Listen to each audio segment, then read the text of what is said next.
Hi guys, welcome to my channel. Think happy, be happy. The conceited apple-branch. Spring is the queen of seasons, we know. Once upon a time spring, as usual, came with all its freshness, colors, lights and beauty. The wind blew cold. Bushes, trees and flowers in a garden welcomed spring, saying, "Spring is here. How wonderful it is." Wildflowers showed up brightly. They covered hedges. A little apple tree looked very cheerful. One of its branches hung fresh and blooming. Delicate pink blossoms were just ready to open. A nobleman's carriage wherein a stopped near young countess was sitting the garden. The countess with an umbrella in her right hand glanced round the garden. She liked an apple branch very much. She plucked it from the apple tree. She held it in her delicate hand. Then the carriage was driven to the palace in which the countess lived. There were lofty halls and splendid drawing rooms inside the palace. Blue curtains fluttered in front of open windows. Beautiful flowery stood in a shining transparent vase. The countess placed the apple branch in the vase.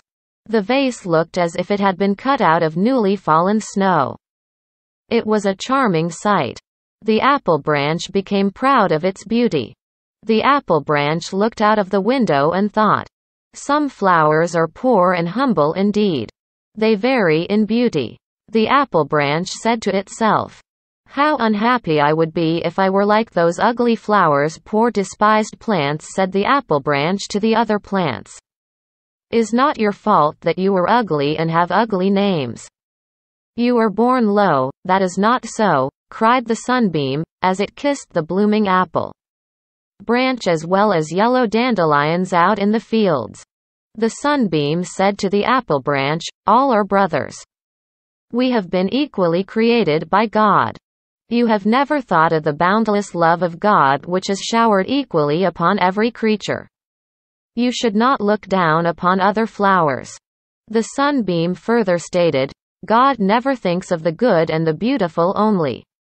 Everything which lives and moves is due to His grace. He never remains forgetful of the lower creation. You do not know anything."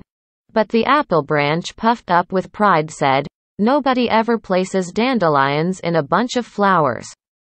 They are often trodden under feet." The apple branch further said, "When dandelions run to seed, they have flowers like wool. They fly here, there and everywhere. They cling to the dresses of the people. They are only weeds." There came across the fields a group of children. The youngest was so small that he had to be carried by the others. When he was seated on the grass among the yellow flowers, he laughed with joy. He rolled about on the grass. The girls in the group plucked the yellow flowers and danced merrily on the grass. Each of the two girls made wreaths and wore them round her neck and waist.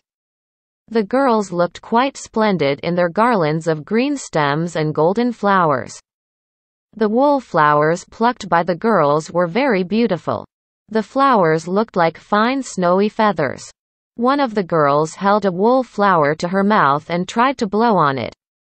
She had been told by her grandmother that whoever did so would be sure to have new clothes before the end of the year. "Do you see the beauty of these flowers?" said the sunbeam to the apple branch. An old woman came into the fields. She dug round the roots of some of the dandelion plants and pulled them up. She said to herself, "I shall make tea for myself with some of these plants. Then I shall sell the rest of them to a chemist and obtain some money."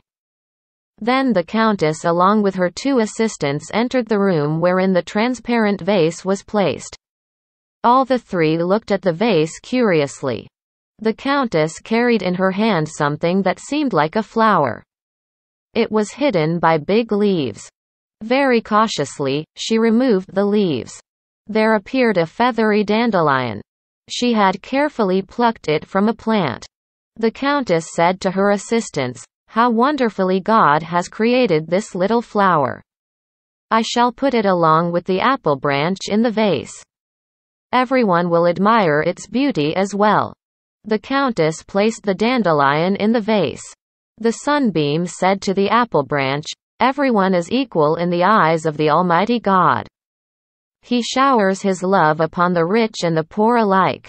Everyone gets His equal attention." The apple branch hung its head in shame. It had learned not to be proud.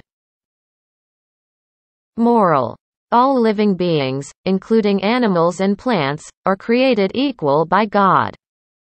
Like, comment, share, subscribe and press the bell icon and never miss another update.